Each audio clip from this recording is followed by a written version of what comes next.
Assalamualaikum everyone. So I've decided to start the coverage of the National Chess Championship 2022, and we'll be starting off with round 1.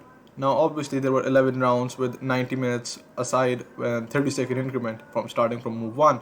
Now the way I'll be showcasing the event is that I'll be picking one game from every round. Now the game I'll choose from the round will be the best game that was played and was decided. It was unanimously decided at the tournament hall, which were the best games. And the reason I chose this game, another reason is to showcase the sharp nature of classical chess that was played at the nationals in Gilgit. Now, National Master Sibt Ali is a well-known chess player. He's been playing for a long time. He has a classical rating of more than 2000, nearing 2100, and is well known for creating miniatures. And rumor has it that he studied a lot of old games, romantic style games, and he's a very good player. He knows a lot of tricks and a lot of traps. And although the game played today is not that of a trap or gambit opening, but still he manages to showcase his class. And without further ado, we'll begin analyzing the game. The game starts off with knight f3, which is a flexible opening. He can play c3, c4, d4, e4, anything depending on his mood really. And the main purpose of this opening is to bait your opponent into playing something he's not that familiar with. So he plays g6, we have d4, and still it's pretty flexible opening. The game could go anyway. Black has the moves c5, he has the move d6, he can go for a double fianchetto, he can bring out his knight.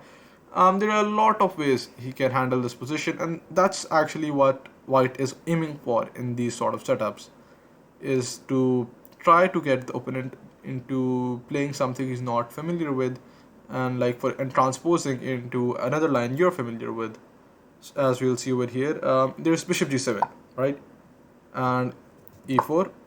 And e4, we enter into a well-known modern setup where black will aim to control the center from the sides. And there are a lot of ways to play over here with bringing out your bishops, castling, playing knight to c3. A lot of ways to play this position, and it's a relatively well-known position after d6. We have knight to c3, knight to f6, bishop g5, bishop g4. So it's pretty symmetrical. H3 was played in an attempt to gain tempo and trade trades, and now clearly you can see that white has a lead in development. He only has two pieces developed, whereas white has three pieces developed, and it's white to move as well. Actually, it's black to move. So already you can see white has a minuscule advantage. Now the move e5 was played, which opens a wide array of problems for black. Now why that is the case is because of the DE.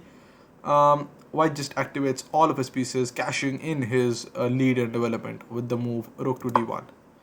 Now rook to d1, obviously you can't move this, because if you move the queen to, let's say, a square like over here, you just simply lose a piece.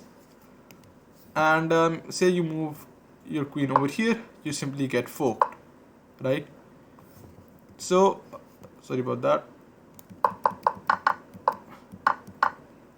So the move that was played was knight b to d7.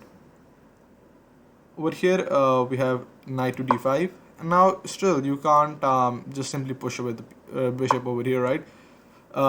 Because of, after, I believe, takes, you have this in between move right here, after which you have the bishop pair for the rook, and a pretty active position as well. So in the game something similar was played. After knight to d5, the move c6 was played, and after takes, the same move and idea of taking the knight, removing a defender of the bishop, and yeah, these moves were played. Now, already you can see that White's bishop pair will dominate the position, and he'll have a pretty simple game plan as well. Now, the move bishop c4 was played, adding pressure to this weak f7 square, and the move queen to c7 was played with the idea of somehow breaking open uh, the position and activating his rooks. Um, White simply castled because he has a superior position, I'd say, because of the fact that he's managed to get the bishop pair for a rook, and his last rook is finally coming into the attack.